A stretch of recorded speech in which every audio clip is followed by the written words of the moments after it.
आपको पता है, यदि आप किसी की निंदा कर रहे हैं, पता नहीं वो व्यक्ति गलत है कि नहीं, पर आप तो किए जा रहे हैं, तो उसके जो भी पाप होंगे वो सारे आपके अंदर आ जाएंगे, क्योंकि आप निंदा कर रहे हैं। क्यों कर रहे हैं निंदा? आप लोग जो दिन भर बैठ के पड़ोसन के घर सास बहू की, जेठानी देवरानी की जो निंदा चुगली करती हो, तुम्हारे इस निंदा से तुम पापी होती हो। आप मानो ना मानो, ये पाप है, ये अपराध है। सही है? इसलिए इस पाप से बचना चाहिए, इस पाप से बचना चाहिए। निंदा भी पाप है। उस महिला को ब्राह्मणों की हत्या का पाप लगा कि तुम फिजूल में ही भले आदमी की निंदा कर रही हो। यदि वो दोषी होता तो मान भी लेते, पर वो दोषी नहीं है, फिर भी आप निंदा कर रहे हैं।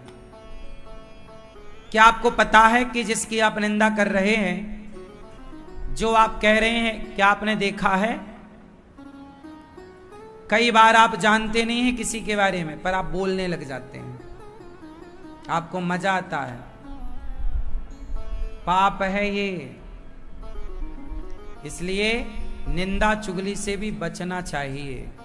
सीधी बात मुंह पे कहो, मैं गलत हूं ना, मेरे सामने कहो, महाराज जी आपने ये गलती की है, बता दो।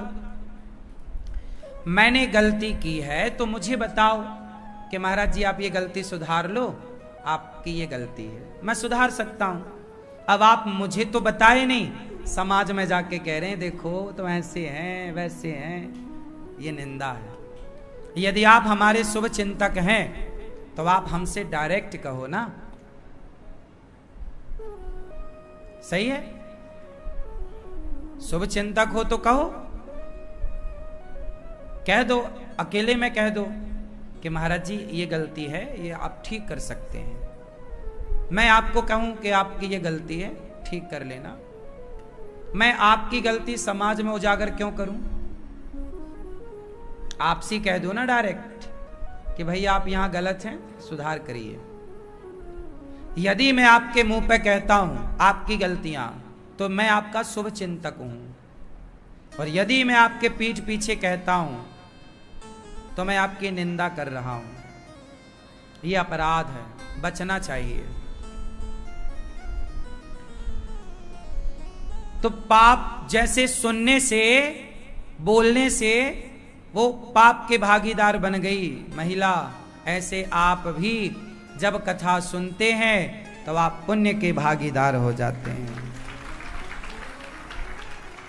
जब आप बोलते हैं अच्छी बातें तो आप पुण्य करते हैं, गलत बातें करते हैं पाप होता है।